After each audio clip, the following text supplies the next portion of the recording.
the children asked me, they said, why they hating like this though? I'm gonna unpack that.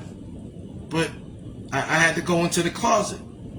I had to go talk to the Father. And what I asked the Father was, I said, can I get a moment with the dreamer? And the Father said, well, why do you want to get a moment with the dreamer? You know, I said, I gotta talk to Joe. I gotta get some insight on this thing. You know, Joseph, the dreamer. He said, well, you know, why you want to ask him? Because I want to ask the dreamer a question. Because, you know, there was this new king who arose who knew not Joseph, knew not the prophetic anointing on these incredible people with this magical melanin moving through their physical DNA. And I wanted to ask Joseph. He said, well, you ain't really got to ask Joseph. Why you want to talk to Joseph? He said, you know how I play out. It was a new administration. And they act like they ain't know Joseph, even though he was the one who brokered the deal and built the Horizon Sanctuary in the first place. I want to talk to Joseph. And God said no. I said, well, listen, there was this new administration who arose, and they act like they don't know Joe. You know? And this administration, it be tripping. You know what this new Pharaoh did? The new leader did? He put a presidential kill order on all the young black boys. I mean, ISIS running around doing everything right now. They just doing the most. And he said, listen, man, if it's a girl, let him live, but if it's a boy, kill him. Why is this old white man so scared of his young black boys? And why is he using his cronies to hunt them like this? You know, this is story. But you know what? I'm going to tell you what them young black boys had on their side. Praying grandmamas. Shout out to black mamas and black aunties and hood mamas. Shifra and poor. You know what they did? They disobeyed the presidential kill order. They hid this little hood boy, this little hood baby named Moses.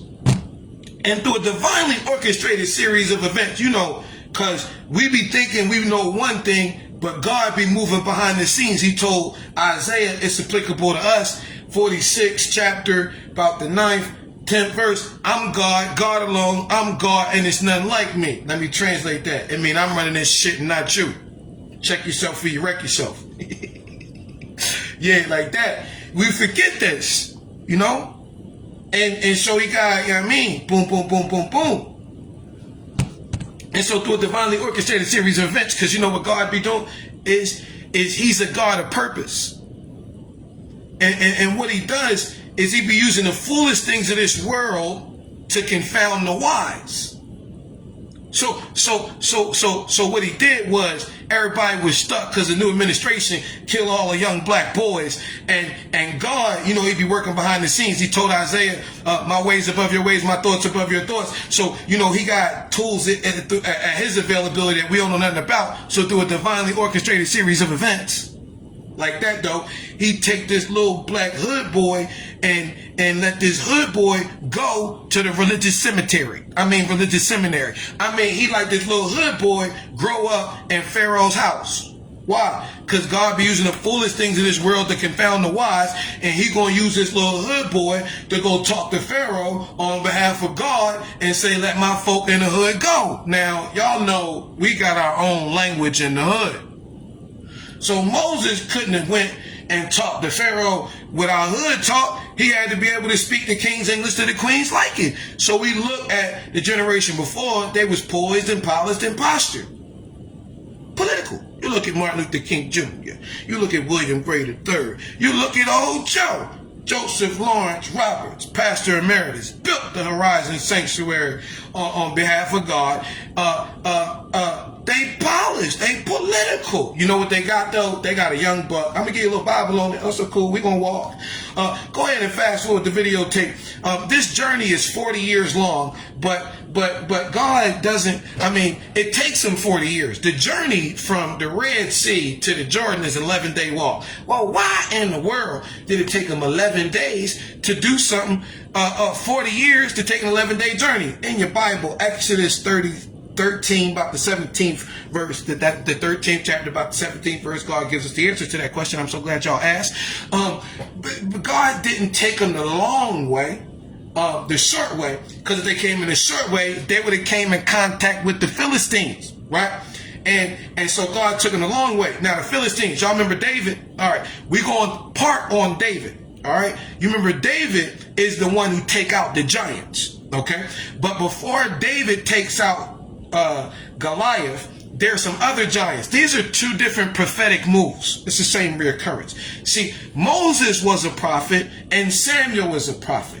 And so God's going to show us how to deal with these giants in our life both times. I'm unpacking the Moses because I want to get Reverend Dr. Martin Luther King Jr. A believing soldier Christian Luke. But then I'm Samuel, so I'm going to take y'all to David, and we're going to see physical versus spiritual, how David relies on the spiritual weapons while Saul is trying to attack him with the military or the National Park Service. So whatever the fuck you get to your availability when you become, incorporate. Well, when you empower the fake king. Knock, knock. Guess who's Bizak? I'm coming, nigga. And I can preach, boy. Prophetically, powerfully teach. You better not leave your pulpit untended when I'm around. Ooh, because I got that rhema word right here in my belly. Let me release it to the folk. So, boom. God didn't allow him to go the short route because they came in contact with the giants. Let's unpack it. So, these folk, God is their king. Right? And so, they just got out of slavery. Right? They thirsty. God give them water from a rock. They don't know which way to go. God give them something to follow during the day, something to follow during the night. You got to know God is leading you. They hungry. He give them manna from heaven, though your father knew not. You got to know that God is a provider. Now, let me give you a quick philosophy lesson. When you identify with the most in other people, is a reflection of what you got inside of yourself. If you always worried about somebody stealing shit, it's because you a thief. If you always worry about somebody lying, it's because you a liar. Now watch this. I need y'all to, real quick, Exodus 32. Let me give you some Bible on it. Read Deuteronomy, the 6th chapter, about the 4th verse. Then to get to the 20th verse. And we're going to find out, Moses says it was God who brought us out to bring us in. Now, read Joshua, 4th chapter, about the 20th verse. And Joshua going to say the same thing. Just like God brought our parents out of Egypt across the Red Sea, he brought us across the Jordan. Now, here's a bold-faced lie. We've seen Moses and Joshua, the chosen ones of God. Now, y'all remember Aaron? We talking about the prophetic, and then we're talking about biological connection, okay? We identified Moses, Martin Luther King Jr. as Moses. Let me make this plain as Daddy King would make it. Aaron was related to Moses. Turn your Bibles to the Exodus, the 32nd chapter.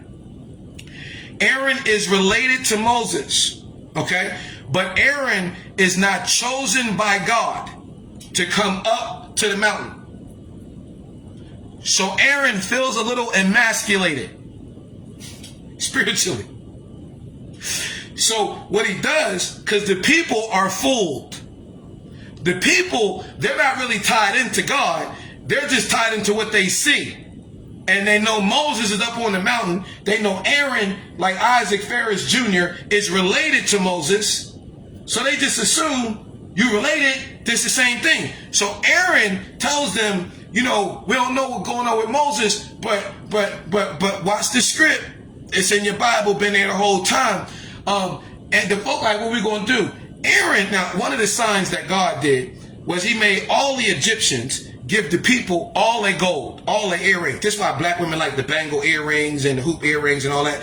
And why the young bucks like the ice. I like my warrior stones. We came out, iced out, okay? Multi-millionaires. Moses up on the mountain, Joshua up on the mountain. The Bible declares, y'all like, you ain't opened it up yet. Okay, Exodus 32, I'm trying to get to it. It says that the people gathered together to Aaron. And Aaron said, break me off. All right. Go get the gold. This is why I have to tell you that God made the Egyptians give them all the gold. Aaron says, go get me the gold from all your sons and all your daughters and your mamas. Now, this is imperative. Y'all know families break up off of heirlooms. You don't get Big Mama earrings. I'm supposed to get Big Mama earrings. You don't get Big Mama watch. I'm supposed to get Big Mama watch. On every plantation, in every city, in every tribe, there's a Big Mama who had to bend over backwards and kiss them white people ass and did all that shit to get us together. So every mama, every tribe, every city, every congregation has a story. So what Aaron does when the people come to him, he says, break me off. Go rob the stories. Because you know what grandmama tell you on Sunday? Back in the old day when we get together at grandmama's house on Sunday dinner, she gonna tell you about them old stories. How it was back in them old days, and you gonna glean from them. And it don't even matter if you got a beef with your brother or beef with that person, you gonna shut the fuck up and be at Big Mama house for dinner. And you going to kill yourself and you going to get that story right. That's how it is. Well, all of a sudden, they robbed all the Big Mamas. Bring me all that together. And the Bible says that Aaron uses engraving tool. That means he's an engraver. That means he's been to school. What does he go to school for? Not theology, not studying the word. He went to school for politics. So we're going to use this politics to create a golden calf. So we're going to take this story. We're going to take that story. We're going to take this story that inspires this group and then inspires that tribe and this tribe and this tribe and this city and that city and this congregation and this group and that group. And we're going to fashion together with this bold-faced fucking lie called the golden calf and say, this is the God who led you out. Now, they're not worshiping God, they worshiping the golden calf. Notice, Moses comes down to deal with it. Joshua doesn't. When Moses dies, these folk are still playing this religious game. They still playing the golden calf game. And they feel like they win it. They've taken the stories of our mothers and our fathers and they've refashioned it, because you know where the golden calf came from. It came from Pharaoh in the first place. God is so merciful, God so benevolent, God so gracious, he allowed, because we've been at a sellout on the plantation, allowed these sellout niggas to get free with us. Now we over here and they still selling out the people of God to the slave master. Malcolm X talked about the house nigga and the field Negro. The field Negro, he was a field Negro. He grew up with the people of God, had a heart for the people of God, but not the house nigga. The house nigga either lived in the basement or in the attic of the slave master. He hung out with the slave master. He didn't identify with the people in the field. He identified with the slave master, right? He wanted to be the slave master. That's who Aaron was. You feel me? He wanted to, well, I'll bring it over here. How's it gonna get him, boss? Fast forward the videotape. I'm keeping y'all in the prophetic.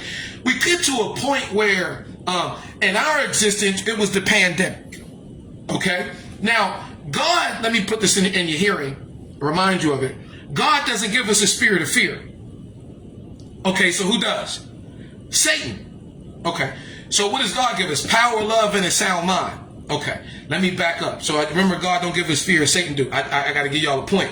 Because we hear how they came up with them fake stories. And so after they did all this, disrespecting God, after you looking for somebody to lie because you a liar, you looking for somebody to steal because you a stealer, you know what these folks say? Let's go investigate if what God says is true. Now, peep the script. God ain't man that he could lie. Matter of fact, God's so bad, if he do lie, since he God, that shit gonna turn true. I'm wearing a black t-shirt. If I say my t-shirt red, it's a lie. If God say my t-shirt red, that shit gonna change colors in front of your face like that.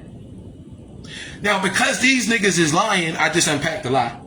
It was God who brought us out to bring us in. They pumping this golden calf come money games up in the church house. Our daddy King say, make that one plain, right? So, bam, now, God, let's go investigate if what God says is true.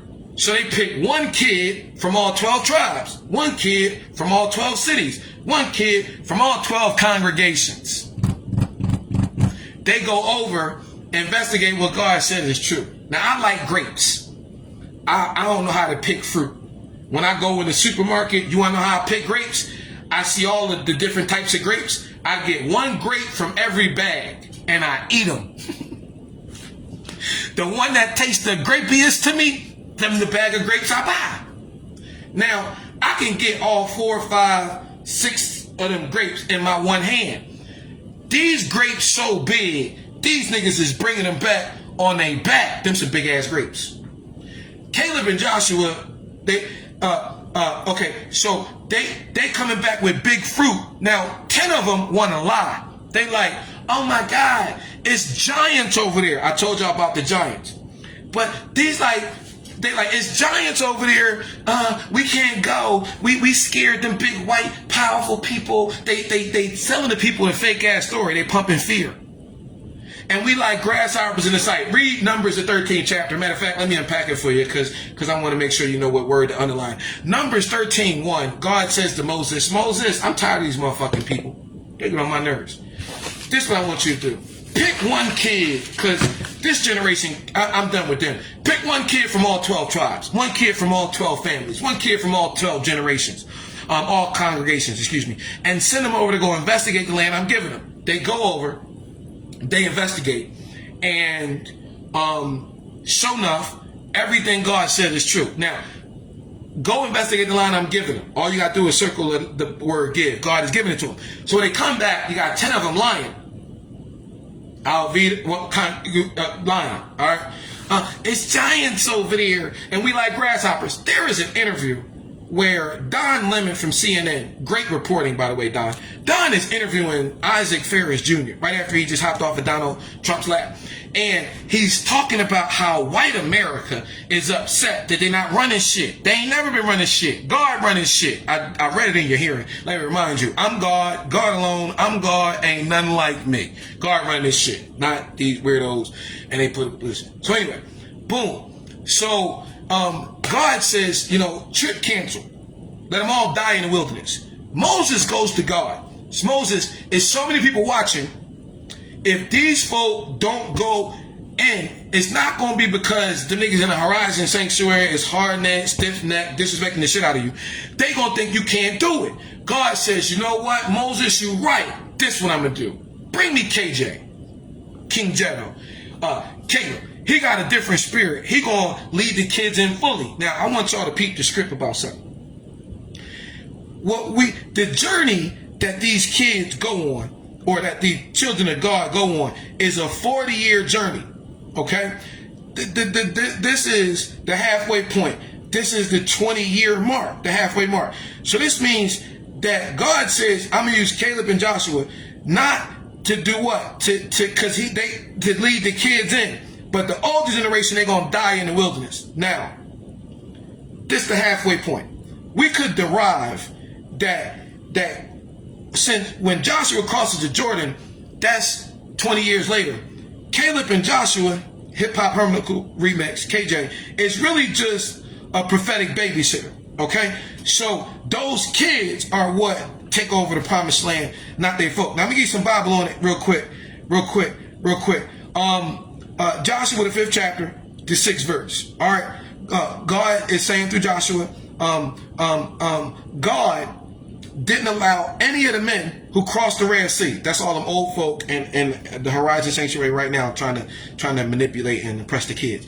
God isn't going to allow none of the folk who crossed the Red Sea to be able to cross the Jordan. Why? Because they did not obey the voice of the Lord. Now, Pastor Warnock last week said a prophet is not one who predicts the future, but a prophet is one who lets you know what's going on right now. So prophetically, Moses said, Deuteronomy 8th chapter, don't lift up any idols. Because if you do, God will shut you down like he did generations before. You watching the niggas get shut down. Why? Because Deuteronomy 34, God allowed Moses to go up, look over, and see the mountaintop, but God didn't allow anybody to know where Moses' tomb was. You know why? Because if they put Moses' tomb on Auburn Avenue, What's his name, mama? You hear the mamas up there? Preach, boy, preach. I'm doing the best I can, mama.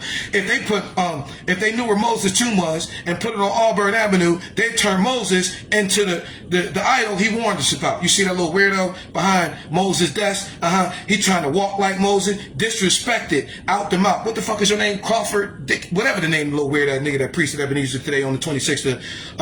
You use Mama Ferris' name and use Coretta Scott name. How the fuck you gonna use his wife? How the fuck you gonna use his big sister when you disrespecting his pulpit? You know who Moses said, don't lift up any idols. And if we knew where Moses was, we want to walk like Moses, talk like Moses, fart like Moses. But God used Moses, prophetically Reverend Dr. Martin Luther King, oh no, 60 some odd years ago. It's a new era. It's a new generation. Okay? And so, boom. What God did was God always raises up one of our own. Caleb and Joshua. To lead. Now, we looked at Moses, been to the mountaintop, seen the promised land, Deuteronomy 34. Let me give it to you for Joshua.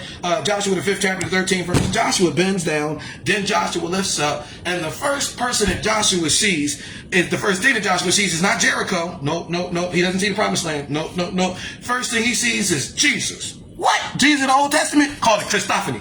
That's a picture of Jesus before we meet Jesus. He sees a man in a military suit with a sword in his hand. He talk about, who is that? Is you for us or against us? Neither. I represent the Lord of hosts. What's that? That's the militant God. This shows us that where Moses was poised and polished and postured, Joshua, the young buck, militant as a motherfricker. So yes, we militant. Yes, but the weapons of our warfare are not carnal. They mighty for the pulling down of strongholds that Satan has on the minds of our children. That's what these weirdos trying to do. Our children. Let me get y'all out of here real fast. Give me about 10 minutes and you're going to be going. I need to move us from one prophet to the next. We done saluted Moses. Can I take us about 300 years? I need to do some math. I was off the scene. My mama died January 2011. Amazing Grace Banks Sullivan, my first spiritual mama, died March 15, 2011. And then my creative artistic director, you know, the first one, your first little, the teach you the plays and artistic and how to play with it. The great ESBZ, Eda Scott Baptist, she died June 11, 2011. I was the fuck out. I launched Christ Center, turned the me and my squad, shout out to Vaps One, Believing Soldier, Christian Luke, the General, Vaps One. I just dare to watch. God used us to turn the biggest dope corner into the sanctuary. 10 years loaning, we still in it, boom, like that. So I'm coming back, celebrate my mamas and all that, boom, boom, boom, boom, boom. Now that's 10 years ago. When I came to Ebenezer, the King Day of Service began January 17th, 1994. The next day, you know, the niggas get all the shine, they do some other shit, right? The next day, watch what happened. Dexter, January 18th, 1994, killed the youth department, took the staff from 17 to 14, man, it was some backlash. You know, the boys had to pop up, the Bill Gray boys, the Martin Luther King Jr. Association boys, bam. I'm not in that group, that age group, the niggas older than me. I'm the young buck, point guard, low prodigy, y'all know how I go. Boom. So I popped up, and so my, you know, the Yoke Meister, right? My first time planning this joint King holiday from the Martin Luther King Association Youth Department and the Martin Luther King Jr. Center Youth Department under the direction of the Yoke Meister, the great Yolanda Denise Scott, that's a Scott woman, King, was 1995. So that means that the one we just passed, 2025, that was my 30th King holiday. Take them 10 years, time them 30 years, what's 10 times 30? 300 from the time of Moses to the time of Samuel. 300 years. I know, do the math. The math is math, and the math is math. It's your Baptist College Kojic guy. I love y'all almost as much as the Father on behalf of the Father. Samuel does a lot of things as a prophet. Samuel raises his Ebenezer. Samuel gives us both kings. We get Saul and we get David. Can I jump in? That's where I want to jump in. Saul and David. I want to talk about David. Now, I want to just look at it. Maybe 1 Samuel, the 16th chapter. All right, let me open up a Bible here. Nigga, do you read the Bible? I have read it a few times. I don't know if you can tell. But I do want to flow in the way I'm flowing. And I'm going to get up. I'll take the first. 1 Samuel. I'm going to stay in 1 Samuel. No, that's a lie. I'm going to go over to Psalms 142, just so you know where I'm at. So I'm in 1 Samuel. Let's jump in with verse 16. And the Lord said to Samuel, how long will you mourn for Saul, since I have rejected him from being the king? Saul, the people always had God as their king. And just like with Aaron, the Aaron and the golden calf thing, they wanted to be like everybody else, so they wanted to have a worldly king. So they gave him Saul, right? Just like they had Aaron leading for a little while. Boom. And then God said, I'm sick of that. I got another one for you. So he told him to go anoint the next one. So he goes over and he goes to Jesse's house. Let me make Jesse Joseph.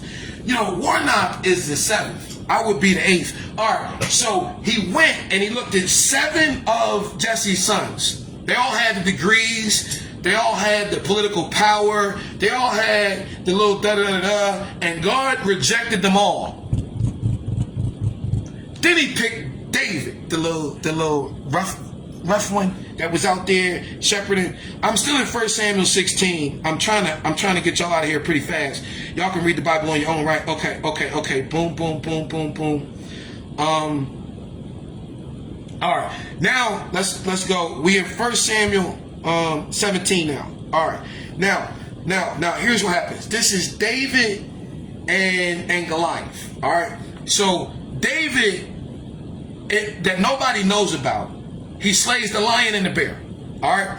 And his big brothers, they the war dudes. He checking up on them, taking them a lunch. He like, yo, what's going on? He see the giants. Remember we talked about giants before. He see the Philistines. Philistine giant, pumpkin face, Goliath, taunting the folk. Boom, boom, boom, boom, boom.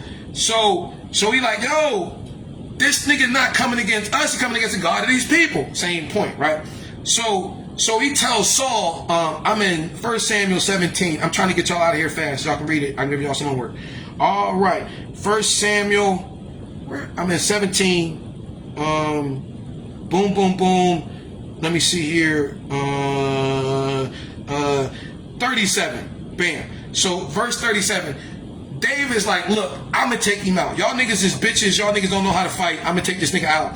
And Saul says, all right, listen, if you, verse 36, David says, your servant has killed both the lion and the bear. This uncircumcised Philistine will fall because he had defiled the armies of the Lord of the hosts, the militant God. I'm trying to tell you. Then he says, the Lord rescued me from the paw of the lion and the bear. He gonna rescue me from this Philistine. So Saul tells David, all right, this is what you're gonna do. Take these weapons. And he gives them all the physical weapons. He gives them the military, right?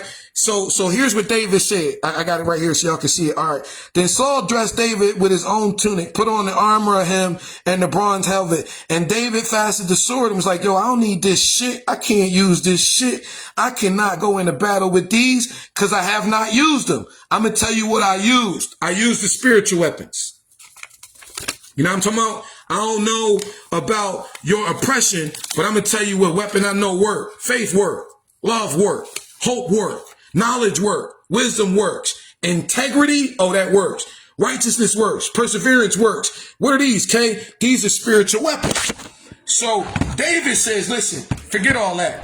Take them weapons, and David gets the slingshot. Now, this is not the, you know, the kids, they used to the slingshot. Pating, pating, this not that, right? This joint like this, like a rope with a piece of cloth. David like this, let it go, boom, take it out. David is trained in his spiritual weapons. So he goes to his spiritual weapons, the ones that he's trained with. Now, David takes out Goliath. Y'all know the story, right? Now, fast forward. All right, I'm in verse 18. I'm in chapter 18, right? And here's what happened. Because, you know, the ladies will pump these weirdos' brain up. 1 Samuel 18. Rock out with me. Verse 6. When the men returned home after David had killed the Philistine, the women came out of the towns of Israel to meet King Saul, singing and dancing. Y'all know, ladies, y'all know y'all be turning up, y'all be outside with it lit, talking, singing joyful songs, tambourines, and dancing. They say, Saul has slain 1,000, but David, he done slain 10,000. Now, Saul just had his back up to the wall. This nigga was thinking he wasn't even going to beat Walker. And so he tried to figure out how am I even sure. So David had to step up to put the nigga in office. Now he there. Now just because the people like, well, he talking about mass incarceration, but KJ done turned the dope corner into the sanctuary, and none of the niggas from the hood who come go back. Woo. So you know what Saul starts doing? Saul start plotting to kill David.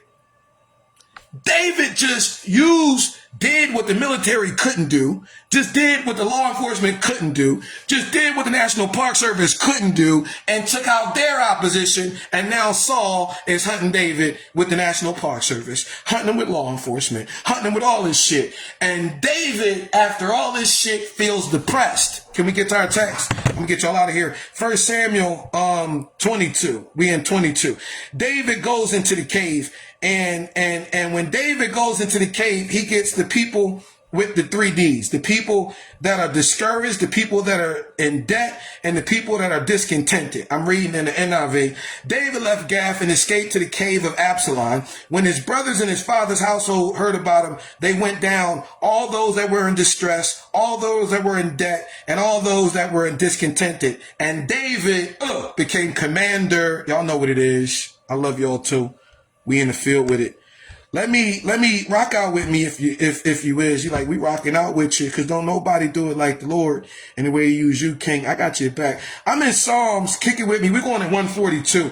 I want to make out this point. Saul is pursuing David with the shield. Saul is pursuing David with the arrow. Saul is pursuing David with the military. And David has to once again demonstrate the power of spiritual weapons. You got no product. What is it? Prayer? Yeah. So while David is using a physical weapon, while Saul is using a physical weapon, I'm trying to get y'all out, David goes into the cave with prayer. Psalms 142. Watch it. David goes into the cave. I cried aloud to the Lord.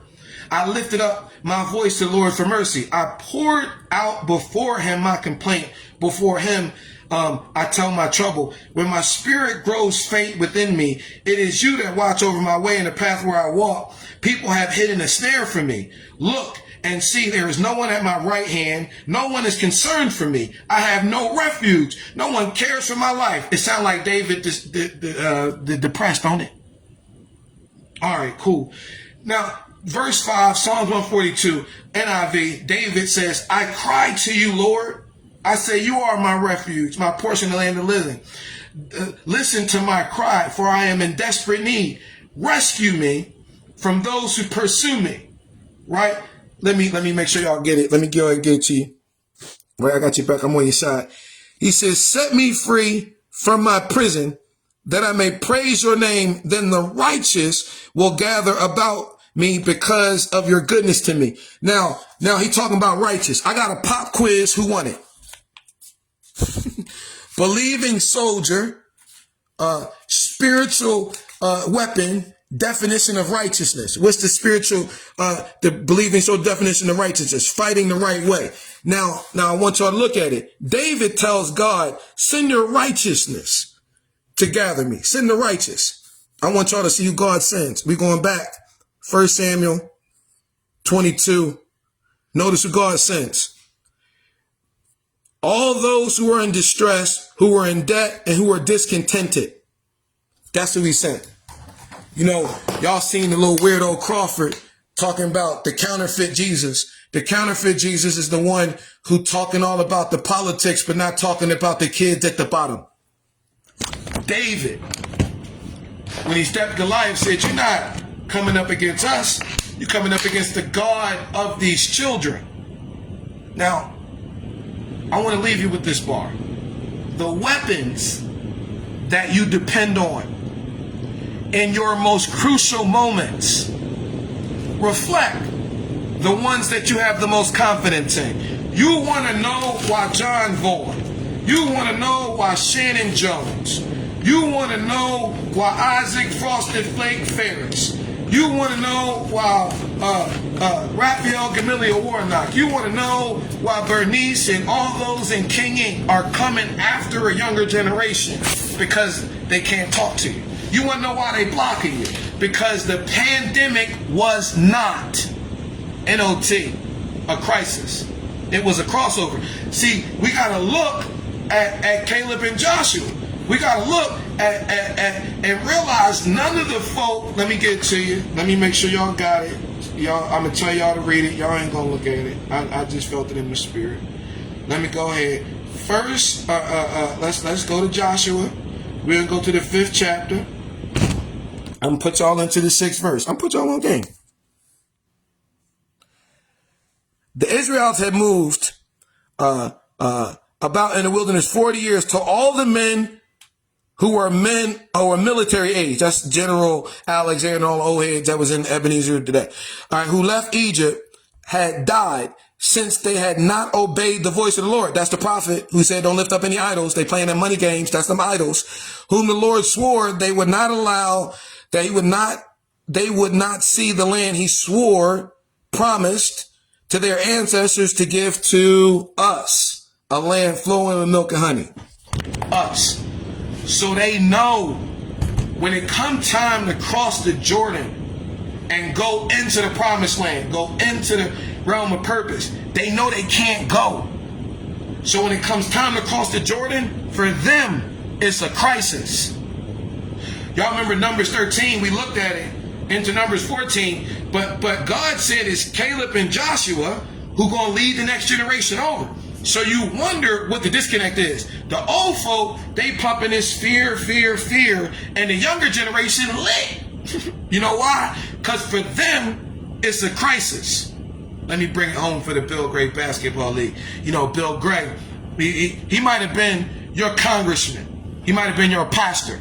He might have been your black whip of Congress. He might have been your chairman of the United Negro College Fund. To me, that's my Moses. You know what he taught me in the basement of the Bright Hope? This crossover. That's my crossover coach. So I'm going to make sure y'all understand. The pandemic wasn't a crisis. It was a crossover. It's only a crisis to them niggas who play in the money games.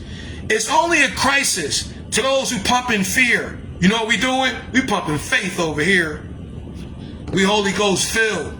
You want to know why the kids not listening to them? Because everything they got is weak. Everything they got is lame. Everything they got is sucker. You know what they pumping? They pumping the slave master, the colonizer Jesus. You know who Jesus is on the side of? The kids, not them fake ass politicians. You know why they're using the military? You know why they using, and I'm talking about Auburn Avenue. They weaponize law enforcement, not against me. You're supposed to. But you know, when I was building up there, my son and Tyson and them young boys was building in the streets. You know, the one thing about Warnock, he good, but he's scared of anything he can't control. You can't control the kids. You just guide them. This is the power of the example of Daddy King. This is the power of the example of Reverend Dr. Joseph Lawrence Roberts. Power of the example of William Gray III. They were powerful men with powerful pulpits, but they understood the prophetic power of maintaining a presence with the children. You know why them old white folk came to Daddy King? Because Daddy King never shuck and jive to the politicians.